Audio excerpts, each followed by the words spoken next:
Mummy તમને ખબર છે આપણી સોસાયટીમાં છેલ્લા 1 મહિનામાં 3 વાર ચોરી થઈ? હે, મને તો ખબર જ નથી. અને ચોર આખું ઘર સાફ કરી ગયા. બોલો. હે, તો મમ્મી તમને એવું નથી લાગતું કે આપણે એક ખતરનાક કૂતરો પાડી લેવો જોઈએ? તારા ભાઈને બોલાવી લે ને. અરે શું થયું મમ્મી? અરે 2 દિવસથી છાતીમાં બહુ દુખે છે. અરે 2 દિવસથી છાતીમાં દુખે છે ને તમે મને અત્યારે કહો છો? ઉભા રહો. અરે ના ના, ડોક્ટરને ફોન નથી કરવો, ઈ તો સારું થઈ જશે. હેલો, વીમા ઓફિસ? હા, જલ્દી આવી જાઓ, મારે 50 લાખનો વીમો કરાવવો છે. મમ્મી, દૂધ પીવાથી ધોળા થવાય? હા, દૂધ પીવાથી તો ધોળું થવાય જ તે ને. તો પછી ભેંસનું બચ્ચું શું કામ ને કાળું હોય છે?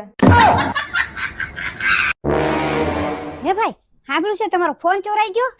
હા, ચોરાઈ ગયો. તો રિપોર્ટ લખાવ્યો કે નહીં? હા, રિપોર્ટ લખાવા ગયો તો બહારથી બાઈક ચોરાઈ ગઈ. કાંઈ વાંધો નહીં, ભગવાનને પ્રાર્થના કરો, બધું મળી જશે. અરે ઈ જ વિચારીને હું મંદિરે ગયો તો બહારથી ચપ્પલે ચોરાઈ ગયા. મમ્મી, તું મને કહેતી હતી ને કે તાર લગન નહીં થાય, જો હું લઈ આવ્યો હોય તે છોકરી. તું કોના ભરોસે આવી? આના ભરોસે? અરે આના ભરોસે તો અમે દૂધ ગરમ કરવા નથી મૂકતા. અરે વાહ મનીષા, તો મસ્ત ડ્રેસ છે, ક્યાંથી લાવી? ઈ તો હું મારા ઘરે ગઈ હતી ને તો મારા ભાઈ આપ્યો. તારે સારું છે હો, ખાવાનું સાસરાનું અને ગુણગાન પિયરના ગાવાના.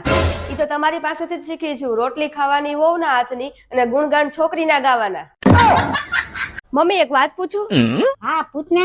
આ બધા એમ કે છે કે નાઈએ એટલે શરીર આપણું સાફ થઈ જાય, તો આ ટુવાલ થી લૂછીએ તો ટુવાલ કેમ મેલો થઈ જાય છે? મમ્મી, આ વખતે મને ભૂલી ન જાતા હો. હું પણ 2026 માં તમે જાઓ ને તો મને લેતા જાજો. કેમ?